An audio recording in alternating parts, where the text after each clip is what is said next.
Hey guys, कैसे हैं आप लोग? आई होप कि आप लोग काफी अच्छे हैं और आपकी एग्जाम की प्रिपरेशन भी बहुत अच्छे तरीके से चल रही होगी। एमसीओ 3 का मैंने ऑलरेडी एक क्वेश्चन अपलोड कर दिया है जो कि बहुत इंपॉर्टेंट है एग्जामिनेशन के लिए। आज हम लोग क्वेश्चन करने वाले हैं 2 का ए, मतलब क्वेश्चन नंबर 2 में दो क्वेश्चन होंगे जिसको हम लोग डिस्कस करेंगे एंड ये भी काफी ज्यादा यूजफुल होगा आपके एग्जामिनेशन के लिए। तो इस वीडियो को पूरा देखिएगा ताकि आपकी प्रिपरेशन बहुत अच्छे तरीके से हो पाए। And we have the notes available, we have the projects and synopsis available जिसकी आवश्यकता आपको फोर्थ सेमेस्टर में पड़ेगी।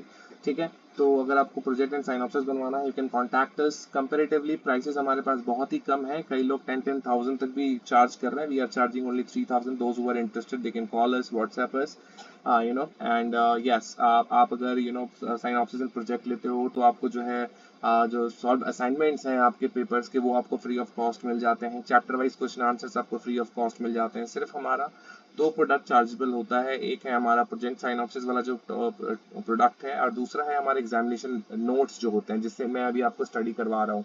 अगर आप इनको स्टडी कर लोगे आपके एग्जामिनेशन में मोर देन 70-80% आराम से आ सकते हैं अगर आप ठीक तरीके से इसको स्टडी कर लोगे तो।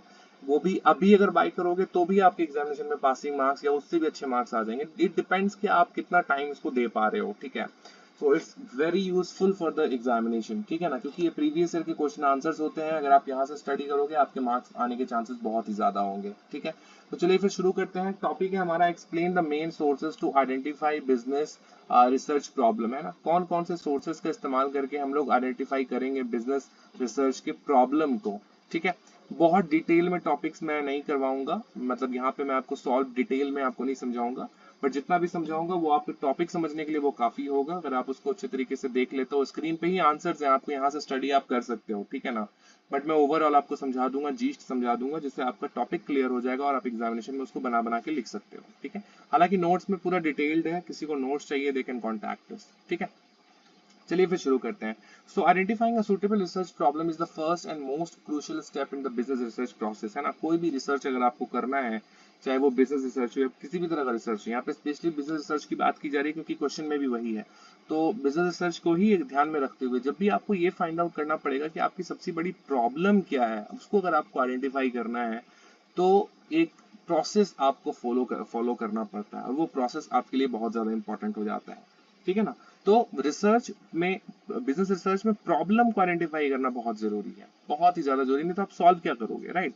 अ clearly defined problem guides the entire study, है ना। एक अगर आपका प्रॉब्लम जो है वो अगर डिफाइंड रहेगा, आपको पता रहेगा कि नहीं क्या प्रॉब्लम है, तो जो आपकी पूरी की पूरी स्टडी होगी, जो आप ये पता करने की कोशिश, जो आप प्रोसेस फॉलो करोगे, जो आप ये पता करने की कोशिश करोगे कि प्रॉब्लम क्या है, उसको कैसे सॉल्व किया जा सकता है, उसमें अब वो एक तरह से गाइडिंग फोर्स के रूप में वो काम करेगा, है ना। वो प्रॉब्लम जो डिफाइन किया हुआ रहेगा, right? So a clearly defined problems guide the entire study, determines its objectives, है ना, and influence the research design, है ना। बहुत सारी चीजों में आपको जो है हेल्प हो जाती है।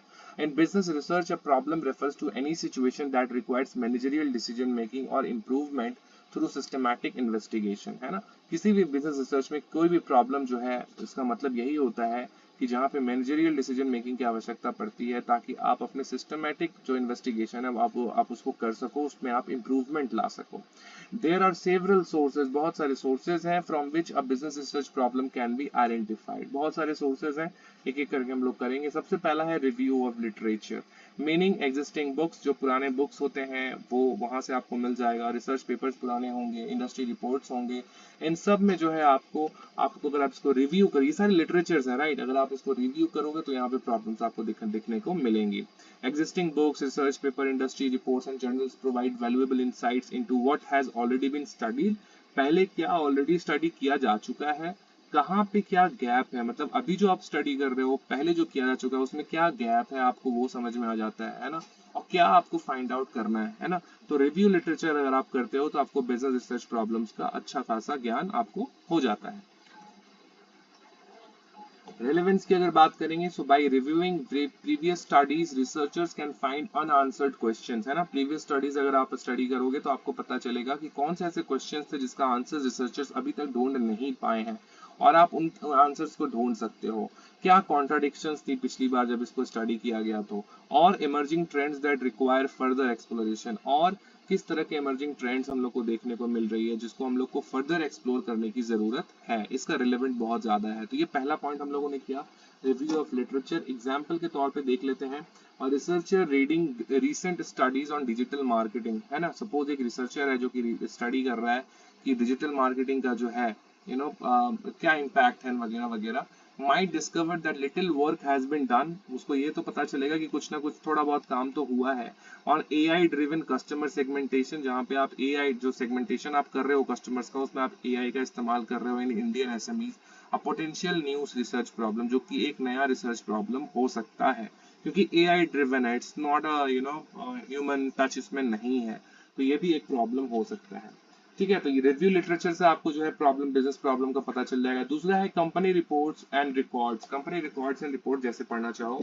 मीनिंग क्या है, internal company data such as sales record, है ना, फाइनेंशियल स्टेटमेंट्स हो गए, प्रोडक्शन रिपोर्ट्स हो गए, एम्प्लॉय फीडबैक हो गए जो कि रिवील करते हैं डिफरेंट परफॉर्मेंस इश्यूज को एंड ऑपरेशनल इनएफिशिएंसीज को। यहाँ से जो है आपको बिजनेस प्रॉब्लम का पता चल जाता है कंपनी रिकॉर्ड्स एंड रिपोर्ट्स से। रिलेवेंस क्या है, analysing these records helps in identifying areas that need improvement, है ना। इसको अगर आप एनालाइज करोगे, इन रिकॉर्ड्स का एनालाइज करोगे, तो आपको पता चलेगा कि किन किन एरियाज में इंप्रूवमेंट की जरूरत है, आप ये आइडेंटिफाई कर पाते हो और डिसीजन मेकिंग भी उसके अगेंस्ट में ले पाते हो। एग्जाम्पल के तौर पे, decline in customer retention shown in monthly reports में lead to a research problem like factors affecting customer loyalty in the retail sector, ठीक है ना। बहुत बढ़िया एग्जाम्पल यहाँ पे बताया गया है कि सपोज एक महीने में आपका सेल 100 था, नेक्स्ट महीने में वो घट के 90 हो गया। तो यहाँ पे देखो एक टॉपिक निकल करके आ गया कि ऐसे कौन से फैक्टर्स हैं जो कि कस्टमर के लॉयल्टी को अफेक्ट कर रहे हैं रिटेल सेक्टर में, क्योंकि डेफिनेटली अगर इस महीने अगर 100 प्रोडक्ट्स बिके हैं तो नेक्स्ट मंथ 110, 15, 120 होना चाहिए, बढ़ना चाहिए, घटना तो नहीं चाहिए। अब अगर घट रहा है तो भाई लॉयल्टी इशू तो है। अब लॉयल्टी इशू सिर्फ कस्टमर की वजह से नहीं होती, कई बार प्रोडक्ट में भी प्रॉब्लम होता है, बिजनेस करने के तरीके में भी प्रॉब्लम होता है, जिसकी वजह से कस्टमर जो है छोड़ के चले जाते हैं। So you will have to find out the factors, okay. तो ये दूसरा पॉइंट था। तीसरा पॉइंट है observation of business environment. So meaning कर लेते हैं, changes in the external business environment, economic हो गया, टेक्नोलॉजिकल, पेस्टल जो मैंने आपको पढ़ाया था अगर आपको याद होगा। So economic, technological, political, social और competitive often generate new research problem. अगर आप इनको स्टडी करोगे, बढ़िया तरीके से समझोगे एक्सटर्नल एनवायरनमेंट को, तो बहुत सारे प्रॉब्लम्स तो आपको यहीं से दिख जाएंगे, है ना। रिलेवेंस क्या है, मॉनिटरिंग मार्केट ट्रेंड्स, यहाँ पे आप मार्केट ट्रेंड्स को मॉनिटर कर पाते हो, राइट। इन्वायरमेंटल शिफ्ट जो देखने को मिलता है हम लोग को, वो हम लोग को समझ में आता है।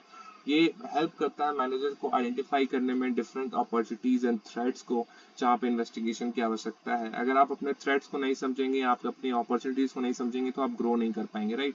सो ये उस चीज में काफी ज्यादा हेल्प करता है, ऑब्जर्वेशन ऑफ बिजनेस एनवायरनमेंट, है ना। तो ये कुछ मेथड्स हैं जहां से आप पता कर सकते हो कि आपके बिजनेस रिसर्च की क्या क्या प्रॉब्लम्स हो सकती हैं। एग्जाम्पल के तौर पे sudden shift towards eco friendly packaging. देखो पहले के टाइम में इको फ्रेंडली पैकेजिंग का मतलब ये हो गया कि आप प्लास्टिक का इस्तेमाल नहीं करोगे, आप कागज का इस्तेमाल करो। जो पैकेजिंग अभी के टाइम पे आ रही है, देखना वो कागज में आ रही है। वो ऐसा नहीं है कि अमेजन फ्लिपकार्ट आपको प्लास्टिक में भेज नहीं सकता, भेज सकता है, लेकिन उनको लोगों को ये दिखाना है कि वो इन्वायरमेंट के प्रति जागरूक हैं, सुचारू रूप से अपने बिजनेस को चला रहे हैं इन्वायरमेंट को ध्यान में रखते हुए, इसलिए उन लोगों ने पैकेजिंग जो है उसको इको फ्रेंडली कर लिया। सो a sudden shift towards eco-friendly packaging trends may encourage a study on consumer preference for sustainable products, है ना, ये भी हो सकता है। चौथा पॉइंट है discussion with experts and practitioners. Okay, meaning क्या है, इंटरैक्टिंग विद इंडस्ट्री एक्सपर्ट्स। यहाँ पे आप इंडस्ट्री एक्सपर्ट्स के साथ आप इंटरैक्ट कर रहे हो, मैनेजर्स के साथ आप इंटरैक्ट कर रहे हो, जो कंसल्टेंट्स होते हैं वो प्रोवाइड कर रहे हैं आपको practical perspective on current business issues, है ना। यहाँ से भी आपको बहुत सारा रिसर्च प्रॉब्लम आपको पता चल जाता है, जहाँ पे आप एक्सपर्ट्स के साथ डिस्कस करते हो, प्रैक्टिशनर्स के साथ आप डिस्कस करते हो। रिलेवेंस क्या है, एक्सपर्ट्स प्रोजेस फर्स्ट हैंड जो एक्सपर्ट्स होते हैं उनके पास फर्स्ट हैंड एक्सपीरियंस होता है, क्योंकि वो चीजों को ऑलरेडी एक्सपीरियंस कर चुके होते हैं, and can point out gaps between theory and practice, और वो आपको बता सकते हैं कि क्या गैप्स है थ्योरी एंड प्रैक्टिस में। So their point of view और their say is very important whenever you are doing all these things, है ना। जहाँ पे भी आपको बिजनेस रिसर्च निकालना हो, प्रॉब्लम्स निकालना हो, तो आप डेफिनेटली आप एक्सपर्ट से बात कर सकते हो, वो बहुत बढ़िया से आपको बताएगा। एग्जाम्पल के तौर पे डिस्कशन विद एचआर प्रोफेशनल्स, है ना, ये हो सकते हैं एचआर प्रोफेशनल्स हो सकते हैं। Might reveal increasing employee burnout, ये तो देखने को मिलता ही है बर्नआउट, क्योंकि अभी के टाइम में जैसा कॉम्पिटिटिव मार्केट है, employee burnout is a very common issue. है ना, leading to a research problem on work life balance in hybrid work places, है ना, हाइब्रिड वर्क प्लेसेस में किस तरीके से हम वर्क लाइफ बैलेंस को चला सकते हैं। हाइब्रिड मतलब क्या, ऑनलाइन ऑफलाइन, लाइक आप घर पे बैठे वर्क फ्रॉम होम भी चल रहा है, ऑफिस से भी काम चल रहा है, तो हाइब्रिड वर्क प्लेसेस में वर्क लाइफ बैलेंस आप कैसे कर सकते हो। So this is also one of the topic और problem that person can identify with by talking with the experts and practitioners. Now we will talk about the fifth point, which is market surveys and customer feedback. Okay, just wait. Okay, so meaning के ऊपर बात कर लेते हैं सबसे पहले। So direct feedback from consumers, customer ही कर लो यार।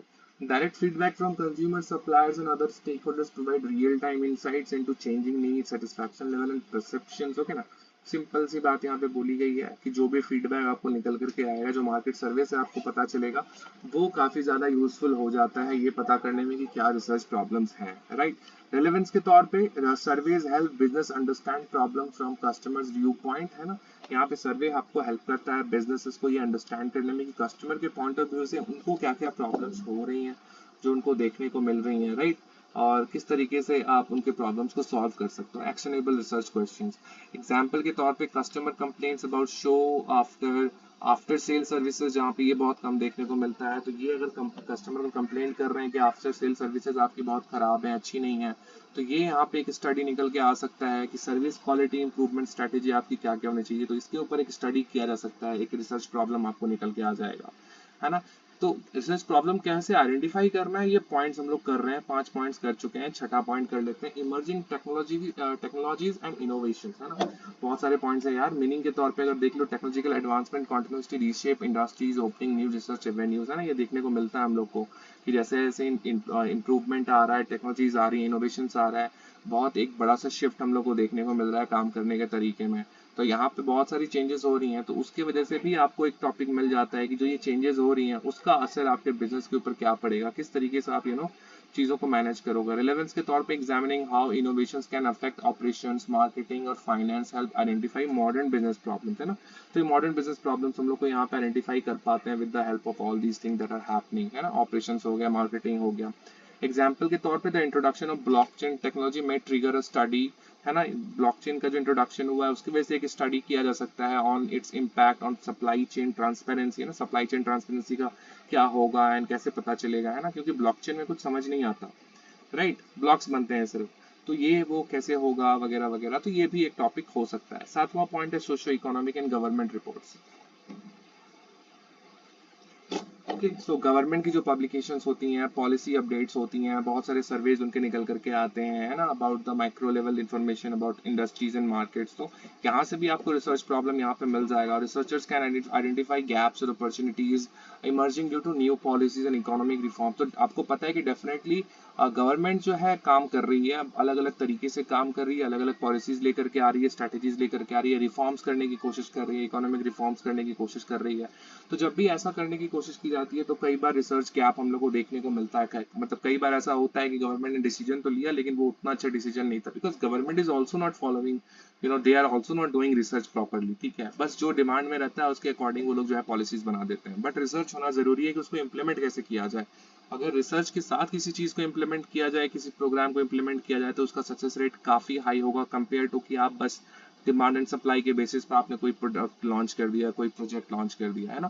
तो वो चीज में जो है गवर्नमेंट, मतलब गवर्नमेंट के पास से भी आपको डेटा मिल जाता है। रिलेवेंस के तौर पे researchers can identify gaps and odd opportunities emerging due to new policies और economic reforms. Example, a change in FDI policy could lead to research, है ना। एक सपोज एफडीआई पॉलिसी में अगर किसी तरह का चेंज हुआ है तो उसके वजह से एक रिसर्च का टॉपिक मिल सकता है तुमको। ये क्या है, its impact on foreign investment in India's retail sector, है ना। अगर एफडीआई पॉलिसी में अगर कोई चेंजेस होगा तो उसका इम्पैक्ट फॉरेन इन्वेस्टमेंट के ऊपर क्या पड़ेगा, और इंडिया का जो रिटेल सेक्टर है ना, उसमें फॉरेन इन्वेस्टमेंट के ऊपर क्या उसका असर पड़ेगा। सो ये कुछ 7 पॉइंट्स थे, ये सोर्सेज थे जहां से आपको जो है रिसर्च प्रॉब्लम्स आपको पता चल जाती हैं।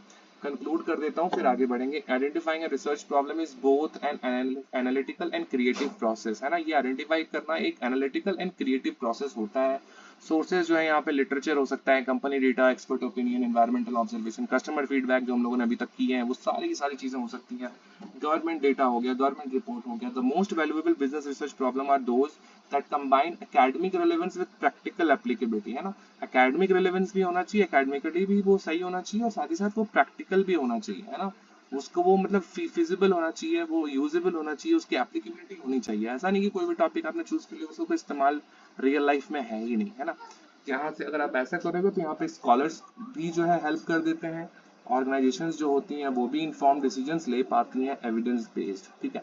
तो this is the topic we have discussed. अगर आपको ये टॉपिक पसंद आया तो लाइक कमेंट और शेयर करो अपने दोस्तों के साथ, and if you have any other query question problem, just ask me on our phone number, which is 8101065300, and simply call us. We have the projects available. अगर किसी को प्रोजेक्ट चाहिए जो कि 4th सेमेस्टर में सबमिट करना पड़ता है, you can contact us directly to get about, you will get the information about all those things. We provide project and synopsis actually, so we are gonna get it for just a rupees 3000. We are not charging much, and you're gonna get solve assignments as well.